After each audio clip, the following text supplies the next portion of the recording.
endoscopia, né? Aqui é a segunda porção do duodenal, paciente com cateter, né? Aí, contraste, subiu até terço próximo, terço médio aqui no colédoco e não subiu, porque nessa parte aqui tem um câncer das vias biliares, chama colangiocarcinoma. Colebile, né? Angiovaso, né? Carcinoma, tá bom? E esse aqui, esse aqui é colédoco, já ouviu falar, né? E esse aqui, o que será esse canal aqui? Alguém sabe dizer? Esse canal aqui, que desemboca na papila duodenal juntamente com o colédoco.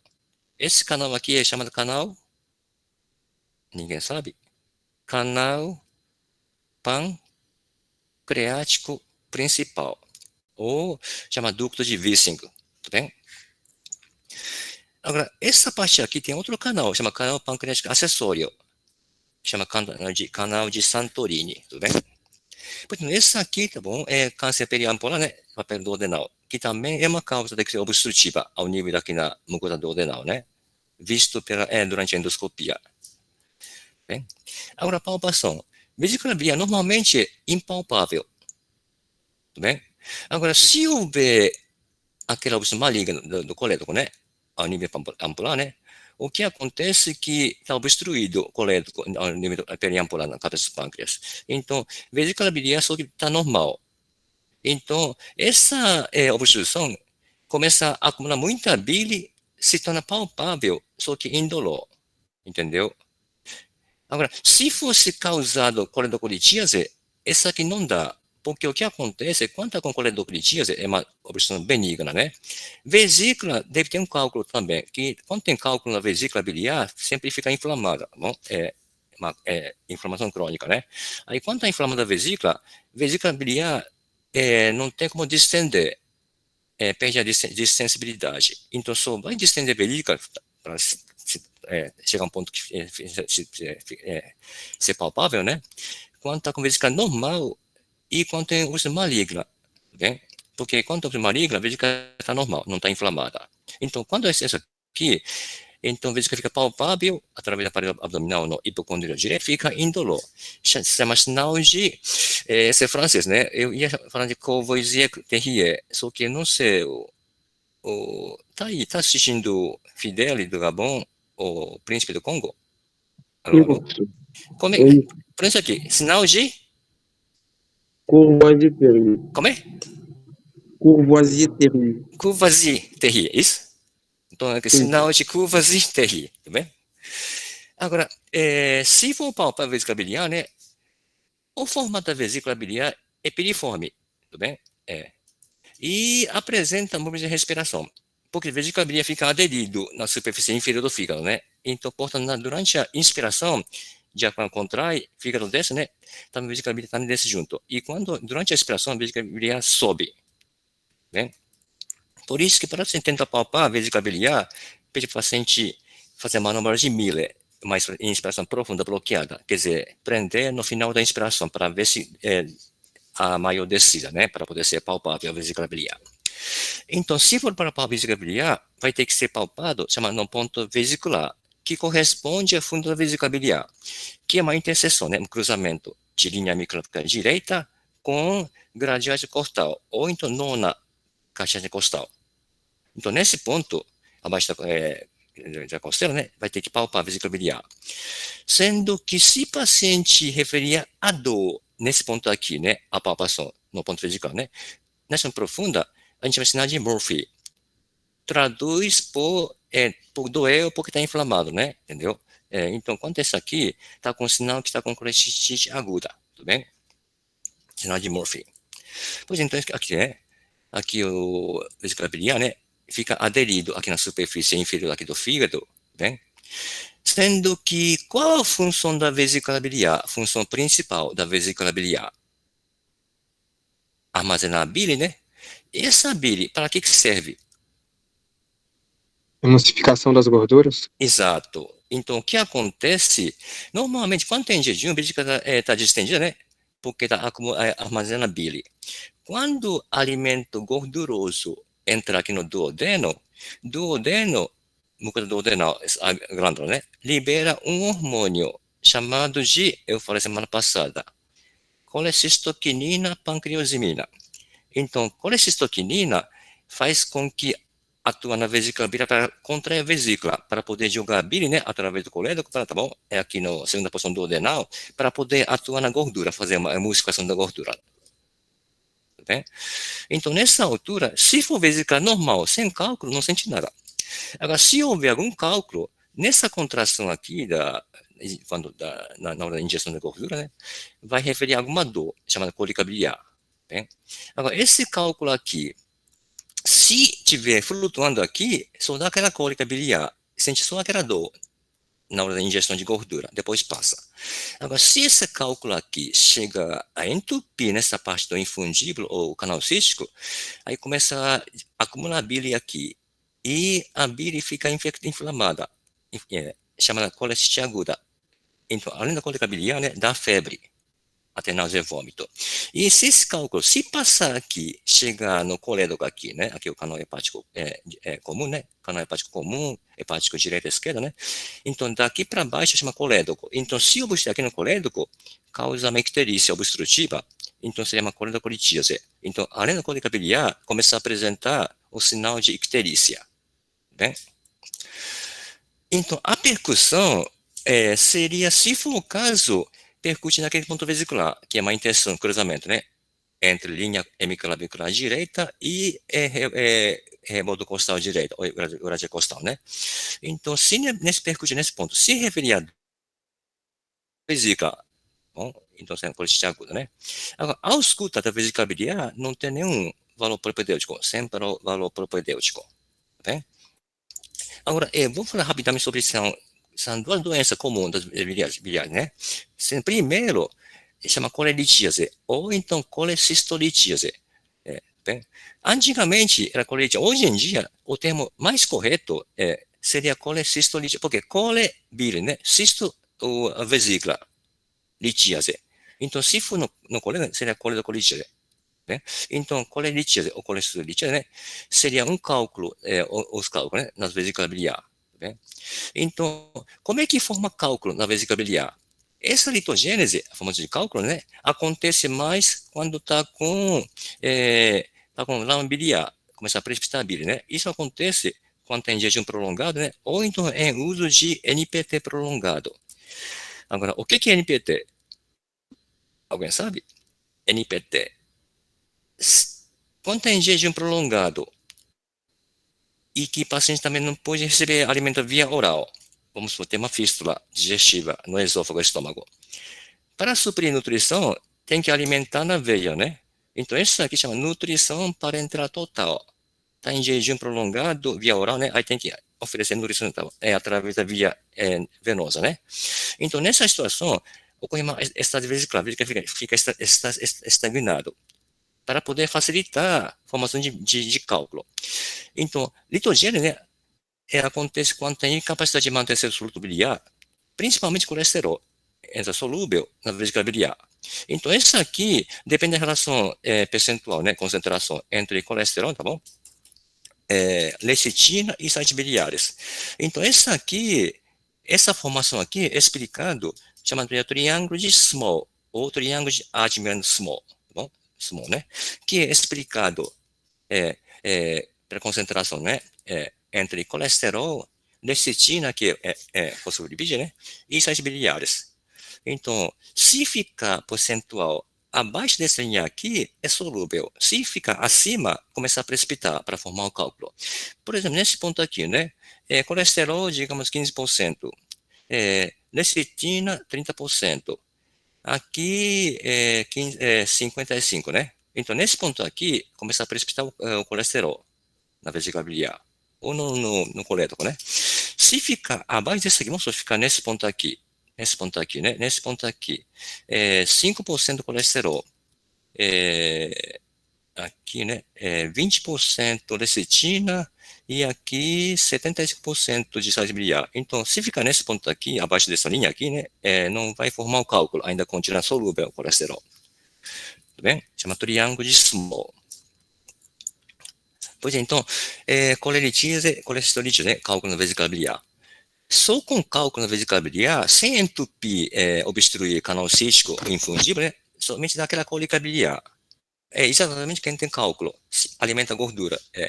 Aí começa a doer pela contração da vesícula biliar para poder jogar a bile, né? Para fazer digestão de gordura. Então, cólica biliar, tipicamente aquela dor no hipocondilo direito, geralmente é cólica, que vai e volta, né? Que irradia para dorso, o ombro lado direito, né? E acontece geralmente após alimentação gordurosa. E acompanha depois de náusea e vômito. Então, só com isso aqui, dor, náusea e vômito, né? Cólica biliar, né? Agora, aquele cálculo da vesícula biliar, se migrar e obstruir canal cístico, aí começa a distender a vesícula biliar. Aí começa a inflamar a vesícula biliar, né? Vale, né? Chama colite aguda. Então, quando a colite aguda, começa, além da cólica biliar, começa a dar febre, porque está inflamado, né? Agora, se esse cálculo, passando o canal cístico, cai no número de colédoco, né? E se no colédoco obstruir, chama de colédocolítíase. Então, além de cólica biliar, apresenta icterícia obstrutiva, né? Então, essa aqui, tá vendo aqui, né? Quanto aqui, só dá cólica biliar. Se chegar nesse ponto aqui, tal modo que começar a obstruir aqui no canal cístico, né? Aí começa a distender a vesícula biliar e começa a inflamar, entendeu? Nessa altura, melhor exame complementar para confirmar, em termos de custo-benefício, seria uma ultrassonografia, que custa barato, não tem nenhum risco. Por exemplo, tomografia custa maior, só que também tem risco de pegar radiação ionizante, né? Ressonância não tem risco de bem mais oneroso, coisa financeira, né? Por exemplo, aqui, o cálculo aqui, né? Que está entupida com o infundíbulo, e aqui a parede da vesícula espessada, visto pela ultrassonografia, que dá essa dor aqui, né? Né? Então, essa aqui já viu, né? Essa aqui, o cálculo aqui, né? Quanto aqui, só aqui, só da cólica biliar, só aquela dor, depois da alimentação gordurosa, né? Que irradia para o dorso, ombro direito, junto com náusea e vômito, depois cessa. Agora, quando chegar nesse ponto aqui, o cálculo aqui, né? Obstruindo o canal cístico, né? Começa a inflamar a vesícula, né? Chama colite aguda, da cólica biliar, mais febre. E se chegar nesse ponto aqui, né? O cálculo obstruindo aqui no colédoco, né? É a coledocolite, né? Da cólica biliar mais a icterícia obstrutiva. Agora, se infectar esse cálculo, o colédoco, já vou falar daqui a pouco, chama colangite, tá bem? E outra coisa interessante, quando está com algum cálculo aqui, pouco volumoso, obstruindo aqui no infundíbulo, o que acontece, começa a inflamar muito, né? Inflamar muito e começar, essa parte da parede da vesícula começa a ficar isquêmica, chega até necrosar. Aí, nesse ponto, para evitar a perfuração com entrada de bile na cavidade peritoneal, né? O organismo tem uma defesa de tentar bloquear nessa região aqui, através do imigração de aumento epíplo, né? Ou então alguma alça intestinal chega daqui, né? Daqui chega a obstruir. Aí, se bloquear nessa região aqui, para poder evitar que o cálculo não caia na cavidade peritoneal. Aí, de repente, o parede da vesícula necrosa e algum cálculo pode migrar nesse bloqueio, né? Para o intestino delgado. Aí, no intestino delgado, normalmente passa. O único ponto que pode obstruir, encravar o cálculo que desceu no intestino, né? Geralmente encrava na válvula iliocecal. Seria a transição entre intestino delgado e grosso, né? No seco, né? Aí pode encravar, obstruir, causando uma abdômen agudo obstrutivo. O chamado de ilio biliar. Ilio biliar porque ilio paralítico, né? Causado pelo cálculo que desceu. Essa parte, como resultado de colite aguda, né? Desceu e obstruiu na válvula iliocecal, ilio biliar. Tá bem? Pois então, esse cálculo aqui, se não tiver infectado no colédoco, só dá coledocolite, só dá cólica biliar e icterícia. Só que o que acontece, quando está obstruído, a bile fica estagnada aqui, né? Aí começa a subir a bactéria intestinal para poder infectar essa bile. Se infectar a bile, se torna assim uma colangite. Será a inflamação do vaso da bile, né? Colangite. Colangite é uma urgência cirúrgica, porque começa a inflamar, né, infeccionar a bile, né, pela obstrução biliar, né, e começa a subir a bactéria intestinal para causar infecção, principalmente Escherichia coli, né, Klebsiella pneumoniae e Bacteria fragilis, que é anaeróbia, né. Então, se ocorrer essa infecção do colédoco, né? Por exemplo, começar a apresentar dor na cólica biliar, né? Dor no hipocôndrio direito, né? E já tinha icterícia e começa a dar febre, porque a gente está em infecção. Se ocorrer isso aqui, essa aqui chama teoria de Charcot. Febre, icterícia, dor no hipocôndrio direito. Seria um patogônio de colangite. Bem? Agora, essa colangite, como eu já falei, uma urgência cirúrgica, tem que drenar, porque essa parte fica, começar a infectar e começar a ficar purulenta, né? Pulsa aqui no colédoco, né? Então, tem que drenar ou pela cirurgia ou pela endoscopia por baixo, né? Se não houver essa drenagem cirúrgica ou endoscópica, pode agravar e começar a entrar em choque séptico, infecção generalizada. Aí começar a apresentar, além daqui, né? De Charcot, né, começa a apresentar confusão mental e hipotensão arterial. Se acontecer aqui, chama-se, aqui é 3 teorias, né, mais 4 ou 5, chama PENTAD. Tá bom? É 5, né? 3, penta, 5, né? De Raynaud. Tudo bem? Então, Raynaud, né? PENTAD, né? Seria teoria de Charcot mais confusão mental e hipotensão arterial sistêmica. Bem? Agora, vamos para o pâncreas. Pâncreas também vai ter que fazer exame físico de inspeção, palpação, percussão e ausculta. Só que inspeção do pâncreas, na verdade, esse exame físico custa mais do paciente com pancreatite aguda. Porque pâncreas normal não tem nem como avaliar, entendeu? Nem na palpação, pergunta, não dá sinal. Então, isso aqui, referente a paciente que está com uma pancreatite aguda, que é inflamação aguda do pâncreas, né? Bem, sendo etiologia da pancreatite aguda. Nas mulheres, causa principal é causa biliar, quem tem colitídea, né? Agora, nos homens, seria causa alcoólica, o álcool, né? E também pode ser causa de uma alteração da metabólica de hiperlipidemia, aumento de colesterol, triglicerídeo, aumento de hipercalcemia, aumento de cálcio, né? E algum medicamento pode também causar pancreatite aguda. Então, quem tem pancreatite aguda, na inspeção, começa a distender o abdômen, porque o pâncreas está inflamado. Pâncreas é órgão retroperitoneal, né? Então, como está inflamado o pâncreas, isso vai começar a fazer uma irritação na região retroperitoneal para poder cessar a inervação do intestino delgado. Aí começa a causar ilha paralítico, né? Que começa a distender o abdômen. E se pancreatite aguda for de maneira, assim, de caráter grave, né? Na forma chamada necrohemorrágica, necrose com hemorragia.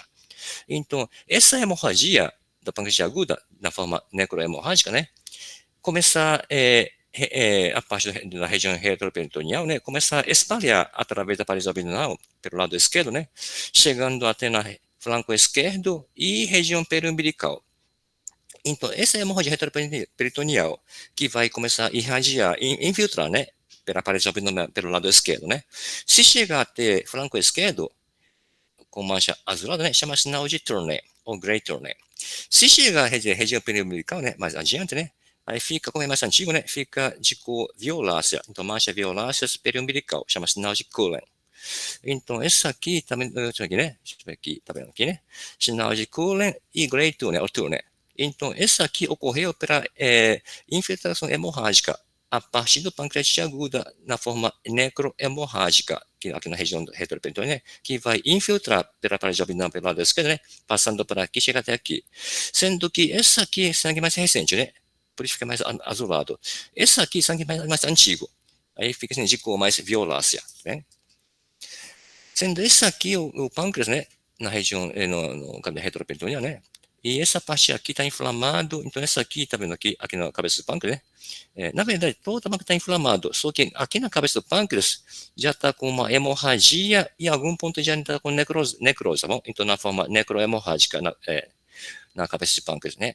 Parte da necrose, né? Necrose com hemorragia. Então, essa hemorragia aqui, né? Começa a espalhar pelo lado esquerdo, né? Infiltrar pela abdominal, né? Chega até flanco esquerdo, se torna, apresentando sinal de Turner, né? E chega à região periumbilical com mancha violácea, né? Com sinal de Cullen. Tudo bem? Então, como é que o paciente apresenta quem está com pancreatite aguda, quadro clínico, né? Primeiro, a dor. Caracteristicamente, a dor mesogástrica na região umbilical. Tipo penetrante, né? Tipo assim, facada para dorso, né? Irradia, tá bom? Em faixa para dorso. Então, do mesogástrica, tipo assim, penetrante, né? E irradia para dorso em faixa, pelo lado esquerdo. chama síndrome hiperálgica. Né? E pode apresentar dor, náusea, vômito, e se for pancreatite grave, pode começar a ocorrer uma sequestração líquido no terceiro passo, né? Que dá uma alta, tá bom? Circulatória de hipovolemia, tá bom? Começar a diminuir o volume circulante, né? E, portanto, começar a diminuir a pressão de hipotensão, né? E, no final, uma hipoperfusão, que é choque, né? E, alguns casos, até um terço dos casos, pode apresentar, ter uma manifestação extra-abdominal, torácica, né? Então, um terço dos casos pode até causar derrame pleural no lado esquerdo. Agora, por que dá isso aqui? Ainda meio sem controvérsia, mas acredita que quando o pancreatite agudo, né, começa a vazar o suco pancreático, tipo uma fístula, que chega até subir, né, subir até comunicar com a cavidade pleural, para coletar líquido na cavidade pleural, lado esquerdo. Era tipo uma fístula. Deixa eu ver, alguém entrou atrasado, começou. Rubens Chipaia, eu vou permitir, entendeu? Tipo uma fístula, tá bom? Do suco pancreático que vazou no local do pancreatite agudo, né? Chegando até cavidade pleural do lado esquerdo. Tá bem? E a palpação normalmente não é palpável, pâncreas. Só que palpação, melhor parâmetro propedêutico, paciente com pancreatite aguda dá aquela hiperestesia, fica muito sensível à pele, né? Do epigástrio, hipocondrio esquerdo e até o dorso. Então, lado esquerdo, nesse dermatómo de T5 até T9, né? T5, um pouco abaixo do mamilo, né? Um pouco mais do T4, né? T9, um pouco acima do umbigo, porque o umbigo é T10. Então, nessa região aqui, do T5 até T9, na pele, né? Fica muito sensível, chama hipercutânea. Isso acontece quem tem pancreatite aguda. Agora, se pâncreas fosse palpável na palpação, né? Normalmente, pancreatite aguda não tem como palpar, tá bom? Agora, se for palpar pâncreas, né? Pode estar com tumor de pâncreas, né? Ou então, pode estar com uma pseudocisto de pâncreas, que acontece após a cura de pancreatite aguda. Então, o que acontece? Naquela parte necromógica na cabeça do pâncreas, né? Deixa eu voltar aqui. Então, essa aqui, né? Essa aqui, se o paciente sobreviver, se não morrer, né? Porque a mortalidade é pouco alta, pancreatite aguda. Se sobreviver, essa parte da necrose começar a liquenificar, né? Começar a criar um líquido. Então, essa aqui, como não tem parede, por exemplo, se tivesse parede, definida, seria cisto, mas como não tem parede, chama pseudocisto. Então, essa pseudocisto começa a acumular o líquido, né?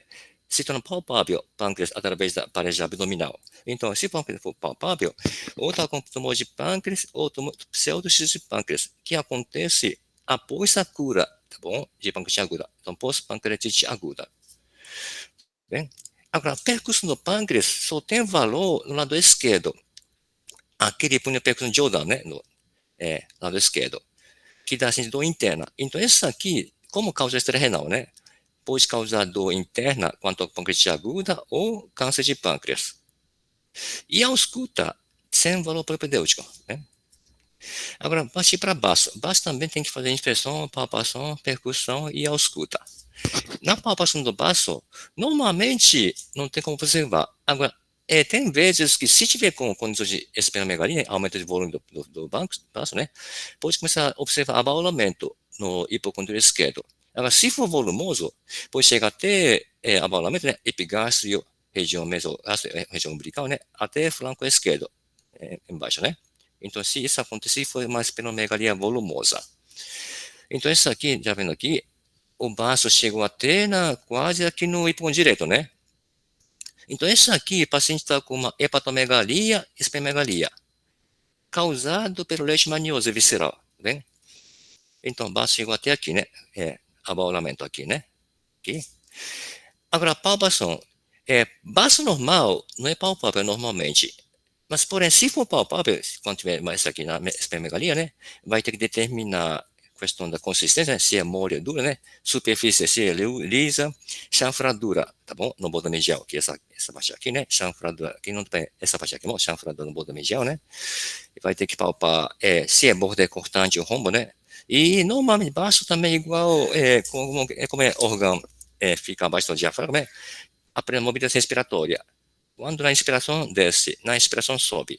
E normalmente baixo é indolor, se for palpável. E às vezes, se tiver na condição periesplenite, seria a inflamação da cápsula do baço, né? Pode sentir, tá bom? Na palpação, né? Um frêmito. Como esse é frêmito? como se estivesse palpando a vibração. Ou então, palpando como se alguma coisa assim, vibrando assim, né, tá bom? Então, pode sentir a vibração na palpação, né, se tiver com periesplenite, inflamação da cápsula esplênica, tá bem? Agora, percussão do baço, né? Para percutir o baço, o paciente está deitado em decúbito lateral direito, lado direito para baixo, né? Isso é, porque o baço fica ao lado esquerdo, né? Aí vai ter que percutir entre linhas axilares média anterior, né? E percutir de cima para baixo. Sendo que, inicialmente, se a percute na parte torácica, nessa linha ao lado, né? Inicialmente, o binormal é som pulmonar, tudo bem? Agora, quando chega mais ou menos no sexto espaço intercostal, lateralmente, né? Transforma em timpânico, porque abaixo do sexto espaço intercostal tem diafragma, né? Aí já abdômen. E por que fiz no timpânico nessa região aqui? Porque timpânico nessa região aqui já faz parte do quadro ao lado do espaço trauma, né? Onde está o fundo gástrico, tá bem? Agora, se tiver com baço crescido, esplenomegalia, né? De tal modo que nesse espaço trauma, né? É ocupado pelo baço crescido. Então, se acontecer isso aqui, se o percute no espaço trauma, né? Lateralmente, né? Houve diminuição de timpanismo e começa a ser substituído por maciçez, porque baço é esplenomegalia, baço é órgão sólido, né? Bem? E a escuta do baço, se eu for chamar isso periesplenite, né? Conseguiu ver aquele atrito, tipo, de derivas corporais, né? Na área de produção de baço. Em cada movimento respiratório. E também isso aqui, junto com o frêmito na palpação, né? Já poderia estar com uma periesplenite, uma inflamação da cápsula esplênica. Tá bem? Então, para terminar, eu vou explicar o que é esplenomegalia e hiperesplenismo. Sendo que esplenomegalia aumenta de volume, né? É questão do tamanho, né? E hiperesplenismo aumenta a função. Então, normalmente, quando está com hiperesplenismo, sempre acontece uma esplenomegalia, né? É como se fosse uma fábrica. Eu queria aumentar a produção. Tem que ter espaço maior, né? Tem que aumentar a fábrica, né? Agora, quanto a esplenomegalia, poderia estar com hiperesplenismo ou não, entendeu? Então, com mais crescido. Poderia estar aumentando a função ou até diminuir a função. É como se fosse uma fábrica maior, gigante, né? De repente, só que gigante, mas por dentro está tudo quebrado. Não funciona, entendeu? Então, tudo bem. Então, quanto a cursa com hiperesmegalia, e qual a função principal do baço? Função principal do baço. Baço funciona como se fosse filtro de sangue, né? Para poder recolher e destruir componentes de sangue, tipo hemácia, leucócito, plaqueta, né? Só que quando aumenta a função, começa a reter maior quantidade de célula sanguínea. Aí pode estar tendo anemia, né? Leucopenia e plaquetopenia, diminuição da hemácia, né? Leucócito e plaqueta. Aí nessa situação, ou então isso aqui chama panstopenia, né? Toda a célula está diminuída. Para compensar essa panstopenia, começa a medula óssea, começa a dar uma hiperplasia para poder compensar essa diminuição do componente da célula sanguínea, né? Bem? Sendo que esplenomegalia, baço, né? Pode ser caráter aguda e crônica. Quanto aguda, a consistência continua mole, né? E o modo ainda continua rombos. Agora, na fase crônica, devido à fibrose da parênquima do baço, né? Fica dura a consistência. E borda começa a retrasando borda, né? Começa a ficar cortante, ângulo agudo, né? Agora, se esse esplenomegalia estiver doloroso, está com resfriador, né, no baço crescido, né? Ou está com acometimento da cápsula periesplenite, né? Ou está com uma infarto esplênico, alguma isquemia e necrose dentro do parênquima do baço. Que, nessa condição, a pálpebra fica dolorosa na pálpebra do baço que está com volume aumentado, né? Então, com a esplenomegalia. Então, quais são as causas de esplenomegalia? Tem causas de aumento da resposta imune, né? E condição venosa. Então, né? Podem causar esplenomegalia quando tiver endocardiite bacteriana subaguda ou mononúcleo infeccioso, né? E quanto ao aumento de hemólise, quando a gente com esperostose, né?